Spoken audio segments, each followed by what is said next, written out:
ये है प्लास्टिक की बॉटल्स जो पेट की बनी होती हैं। तो पेट जो होता है वो थर्मो प्लास्टिक होता है, क्योंकि हम इसको दोबारा मोल्ड कर सकते हैं, रिसाइकल कर सकते हैं, मेल्ट कर सकते हैं। और ये जो बॉटल्स हैं ये पैकिंग के लिए इस्तेमाल होती हैं लिक्विड्स को, जैसे फ्रूट जूस है। इसके अलावा ये जो पेट है इसको हम ये फाइबर बना सकते हैं, कपड़े बना सकते हैं जो कि वाटर प्रूफ और फंगस प्रूफ होते हैं। पेट को हम डेकरॉन भी कहते हैं। देखिए ये जो बॉटल्स हैं और ये जो कपड़ा है ये टेरलिन हम कह सकते हैं या डेकरॉन कह सकते हैं। ये एक पॉलिस्टर है। तो ये कैसे बनता है, इसको एक मोनोमर होता है इथाइलिन ग्लाइकॉल और टेरिथैलिक एसिड। ये जो कोपॉलीमर्स हैं, दो मोनोमर्स, ये हम मिला के पेट बनाते हैं, पॉलीइथिलीन ग्लाइकॉल टेरिथैलिक एसिड।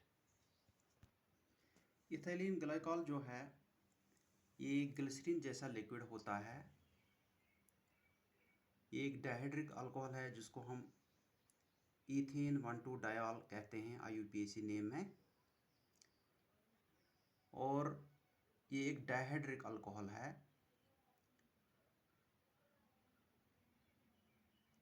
ये एंटीफ्रीज और कूलेंट इस्तेमाल होता है गाड़ियों में, इंजन को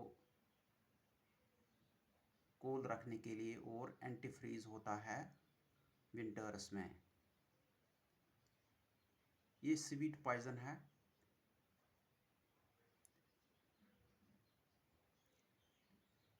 और इथिलीन ग्लाइकॉल जो है ये एक मोनोमर है।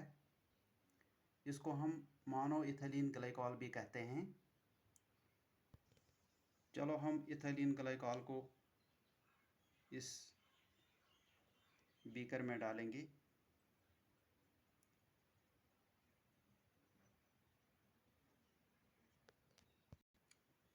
दूसरा मोनोमर है टरथैलिक एसिड। ये थैलिक एसिड है लेकिन इसमें पैरा पोजीशन पे होती है कार्बोक्सिलिक एसिड्स की दो ग्रुप्स। और ये जो थैलिक एसिड है वो नैप्थलीन बाल्स से बनता है, जो कि माथ बाल्स होते हैं। तो थैलिक नैप्था से निकलता है। चलो अब हम ये जो टरथैलिक एसिड है ये डालेंगे सैंपल इथिलीन ग्लाइकॉल में। तो इसमें है टरथैलिक एसिड और इथिलीन ग्लाइकॉल। इसको हम हीट करेंगे और हमें पेट हासिल होगा, पॉलीइथिलीन ग्लाइकॉल टरथैलिक एसिड। देखिए हम हीट कर रहे हैं दो मोनोमर्स इथिलीन ग्लाइकॉल और टरथैलिक एसिड, और इसको बन जाएगा पेट, पॉलीइथिलीन ग्लाइकॉल टेरिथैलिक एसिड, जो कि बॉटल्स में इस्तेमाल होता है और क्लोथ्स में इस्तेमाल होता है एज पॉलिस्टर। तो पेट जो है ये थर्मो प्लास्टिक है, क्योंकि हम इसको रिसाइकिल कर सकते हैं, दोबारा मोल्ड कर सकते हैं। तो इसको हीट की ज़रूरत है पॉलीमराइजेशन होने के लिए। एक इंडस्ट्रियल प्रोसेस है। और ये जो टरथैलिक एसिड है ये टर्पंटीन से बनता है, और इसी में थैलिक एसिड होता है एज डेरिवेटिव ऑफ नैप्थलीन बाल्स। ये टर्पंटीन ऑयल जो है ये एज ऑयल पेंट थिनर होता है।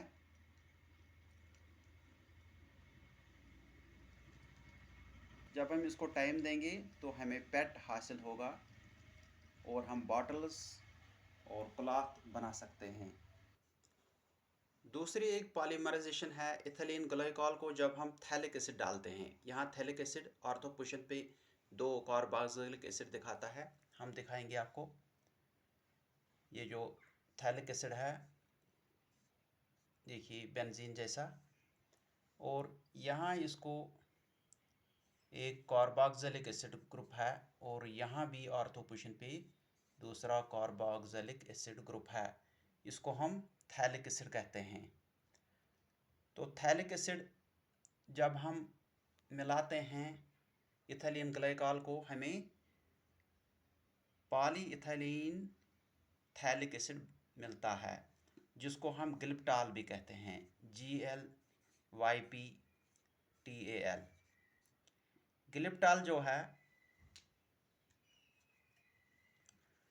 वो ये जो कॉपर वायर वाइंडिंग होती है मोटर्स की, यहाँ हम देखते हैं मोटर्स, इलेक्ट्रिक मोटर्स, तो इसकी जो वाइंडिंग होती है, तो इस वायर को हम एनामल करते हैं, कोटिंग करते हैं इसी गिलिप्टाल की मदद से। ये जो गिलिप्टाल है ये थर्मोसेटिंग है, क्योंकि ये हीट से दोबारा मेल्ट नहीं होता, मोल्ड नहीं होता, तो इसको हम थर्मोसेटिंग प्लास्टिक कहते हैं। ये भी ये जो पेट हमने पहले बताया इसी की तरह ये एक पॉलिएस्टर है। तो मेटल वायर कोटिंग के अलावा हम किसी आर्टिकल को हम ये पेंट की शक्ल में भी कर सकते हैं। देखिए ये एक स्मॉल टूल और इसको भी हमने गिलिप्टाल कोटिंग की है।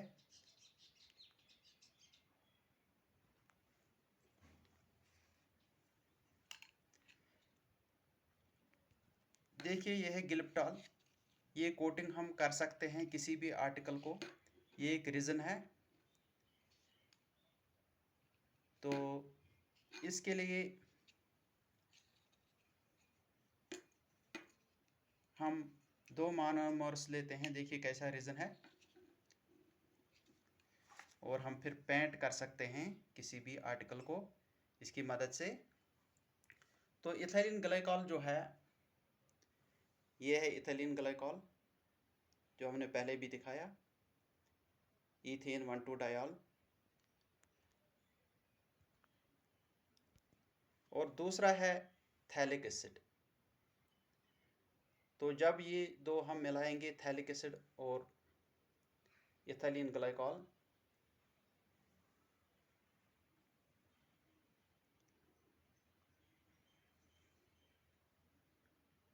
तो हमें गिलिप्टाल मिल जाएगा।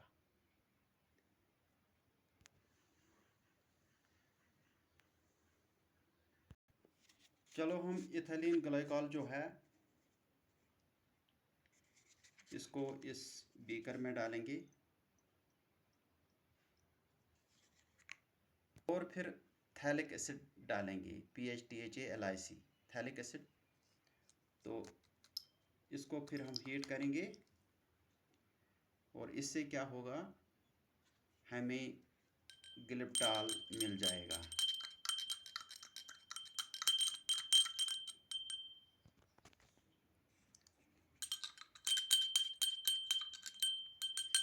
देखिए हीट करने के बाद हमें ये गिलिप्टाल मिल जाएगा और हम पेंट कर सकते हैं।